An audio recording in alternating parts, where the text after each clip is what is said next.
A very good day to you. Welcome to Herman Manyora's channel. My name is Jadiel Kabiro. I hope you're doing well this week. I'm joined by the one and only founder of this channel, Herman Manyora. How are you doing, sir? I'm fine. That's a low voice. Doesn't seem you're fine. Fine. That's it. If you haven't subscribed, please go ahead and do so. If you're watching this for the first time, we usually have this political conversation every single day. Richard Mwenja with Business Glide and Simon Irungo, the big question right here on this channel. So please go ahead and subscribe. Today we're speaking about hate speech talk right now. People are still speaking about Linturi's words. But on Saturday you did this video and you said, Ruto, tame your tongue. This is even before all this came to happen. Would you say Ruto's now coming out and apologizing for Linturi's word is proper damage control on his side? It's too bad. One would argue too little, too late. If Ruto was sincere, that's what he should have done during the rally, not after. Because, and let Kenyans not play with peace.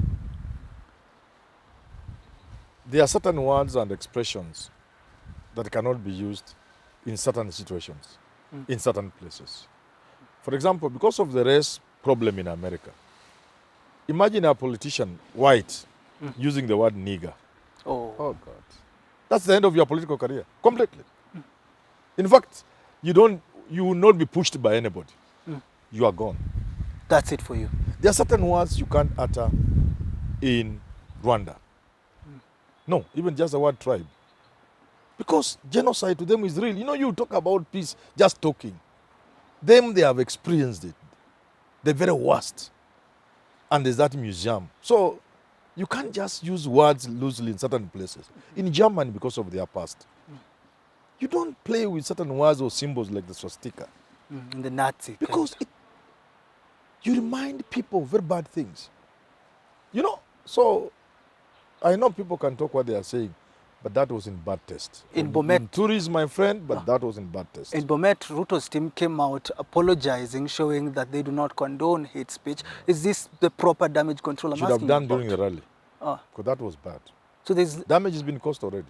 And I said again, the experienced player always watches you as you play. You make one mistake and you are down. I've said, Ruto will make blunder after blunder. Through utterances, especially when you are so fired, when you think you are just about to score, the goal is empty, there's nobody there. When you think you are winning, like the Ruto side thinks they have won, you make mistakes in the excitement. Now Raila's team came out, the allies came out, standing strong against what's happening in the Tanga side. Have they used this chance to gain political mileage? Nobody should celebrate. There's nothing to celebrate about what Linturi said. No, I would not even allow anybody to make political capital out of that. It's just bad. I'm so disappointed that the law in this country doesn't seem to be working. Honestly, if people like Linturi, that's my friend, if people like Linturi can present their nomination papers and they are accepted, if I was young, I would leave this country. If I was your age, I would leave this country. So do you mean useless? Do you mean that we have no hope? We don't have a country. That the National Cohesion Integration Commission isn't doing anything about it? Useless arrest is still this in prison. Is a question of IBC. Not even. I mean, Linturi should just forget about politics. He has gone through a lot of things, but this one, no. If they accept his nomination papers, I would wish I'm not a Kenyan. We have no country. He should be done away with this time round. Because, look here. There are people who suffered.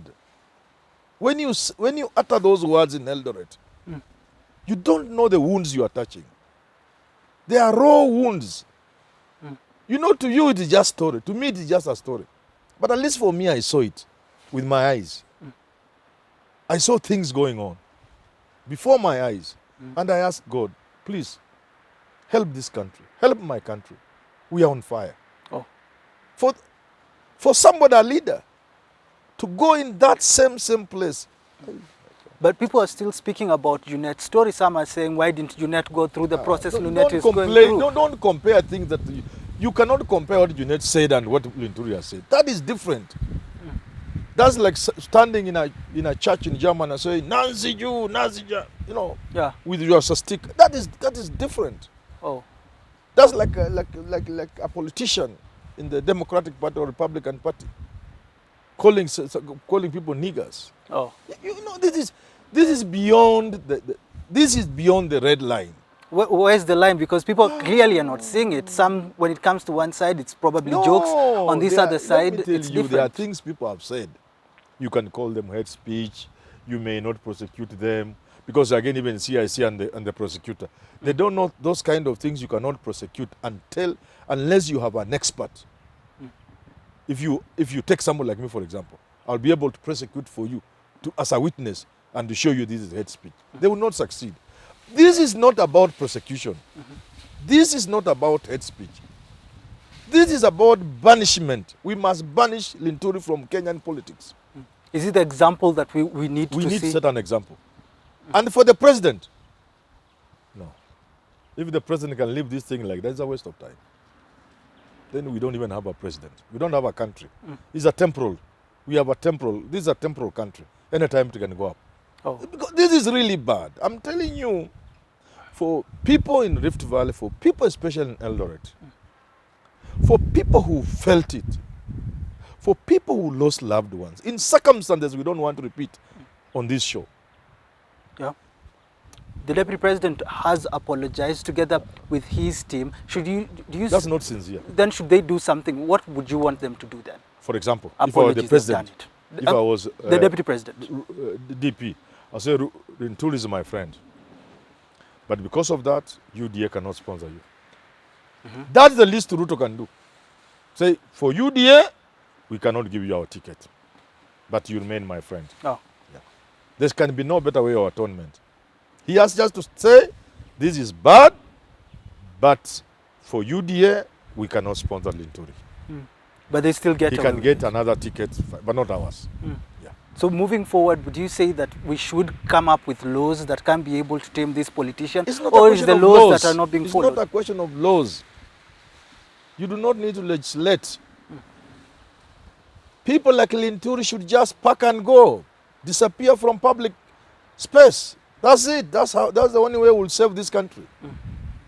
These kind of things are not legislated. It's not a question of being prosecuted in court. No. We must draw a red line beyond which mtu akicross hivi, we banish him completely. If we want to have a country, Linturi shouldn't be entertained in public space anymore. So for you, it's not let him do his businesses, let him do other things, but not public space. So it's not even a matter of interpretation. No. This is what I meant. This is not what I meant. This red line, he has crossed it. That's it. My friend, I don't know what you are talking, because I think you are too young. Were you born then? No, you are not. Where were you in 2007? I was around. But maybe a toddler. Maybe not. Maybe not. Who knows? I was not there when you were born, so okay. I don't know. You could be 50 years old. I could. But what I'm saying, Jad, and you can see I'm speaking from inside. Yes. What happened 2007, 2008 is something we want to put behind us. There are people with wounds. There are people still hurting. There are people who started from scratch in life and gotten to a point where they thought at least they are not rich, but they are comfortable. People who started with not an inch of land, with not a shilling in the pocket, worked so hard over the years to acquire that 1 acre of land and get children, raise them, take them to school, and they lost everything. When they hear you say that. When you look at the mood of the country right now, do you think we are healing from 2007? No, because... Or it's these things because there's nobody who is speaking like me. The other side is simply trying to get political capital out of what Linturi said. That's wrong. This is not time to get political capital out of that. This is just time to get annoyed as a country. So we are so annoyed that somebody like Linturi, let's not hear about him in public space. Okay. Yeah. Let's find the conversation there on that. But also, Deputy President William Ruto has been on the road, trying to show his prowess with numbers. He has been in Eldoret, he has been in Bomet. Do you think he's trying to counter the Kasarani numbers and the Bukungu one that the Azimio team is putting into place? That's what politicians do all the time. Yeah. You come up with a mega rally, they come up with a counter rally. You come up with this, they come up with counter that. That's normal. I think Bukungu must have scared Ruto a bit because they never expected it to be that successful. Oh.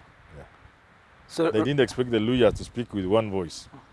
And you see that I've said this, you see, trying to play new politics in old context is very difficult.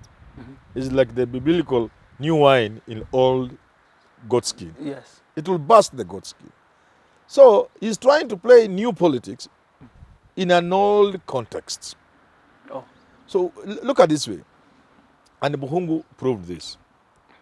After Buhungu has hosted Atwoli, has featured Atwoli, Oparanya, Eugene Wamalwa, and you can go on and on.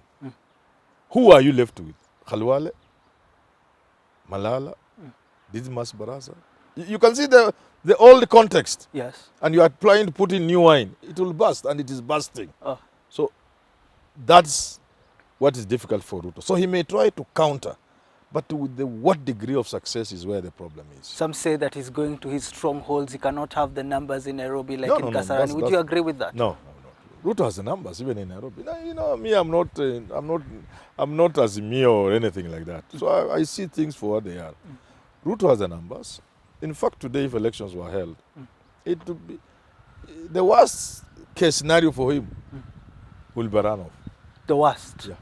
He's like Because he will win, hands down. even if Raila is coming up with the numbers, Today, Raila is trying to show that he has the it will take numbers, some getting while. leaders from different political Raila divides. will finally win the election. But But not- he's on the path. He's getting there. He's not there. For now, it is still Ruto. So if somebody tells Ruto doesn't have the numbers, even in Nairobi here, people are just joking. Even if Ruto wanted to have a rally here in Nairobi, it will be a mega rally. It will be an earth-shaking rally. It's possible. He still has the numbers. He still has a following. However, Raila is eating into that. And sooner than later, Raila will be clearly ahead. So what should Ruto do to try to counter He'll do what Baba's all politician approach? does. Try to maintain what you have as you look for more. But for him, the trick is now consolidating what you have. It is easier to look for something than to consolidate it. I've given you this example. You went to school. It is easier to be number one than to remain number one. Oh, You get it? yeah. It is easier to climb up when others are trying to climb than to maintain yourself up there. Because others are also coming with new energy. So Raila is coming from behind with serious energy and strategy. You get it? And therefore he will bypass you. When you look at the perception on the ground, And then the elections are there. You see, the idea is you are ahead 1 year to elections. 9 months to election or 7 months to election now, your opponent is catching up with you. 4 months to election, your opponent is ahead of you. When will you catch up? I'm asking, when you look at Yes. the perception right now on the ground, it's obviously Ruto has the numbers. Yes. But when Raila Odinga has come out Yes. since, I think last year, the beginning of last year, the numbers are still looking as if they're still with Ruto, even on the ground. That's Can he what be able to change I in the have next told couple you of months? here, while I'm sitting next to you, that those who are saying Ruto doesn't have numbers are wrong. So That's can what I've Raila told catch up? you. Will Raila catch up? I've explained yes, because Raila has barely started. For a man who was like 28, 25%, when Ruto was almost 50%, to get to a point of near 50-50. In fact, the last opinion poll has Raila slightly ahead with 33 Yes. against Ruto's 32. But you see, there's a whole bunch of 20 or so percent undecided. So, but you can see it is telling a story. To me, it doesn't tell that Raila has beaten Ruto already. No. It is telling a story of what is unfolding. And what is unfolding is Raila has come from behind. In any case, he hadn't declared until 10th of December. Yeah.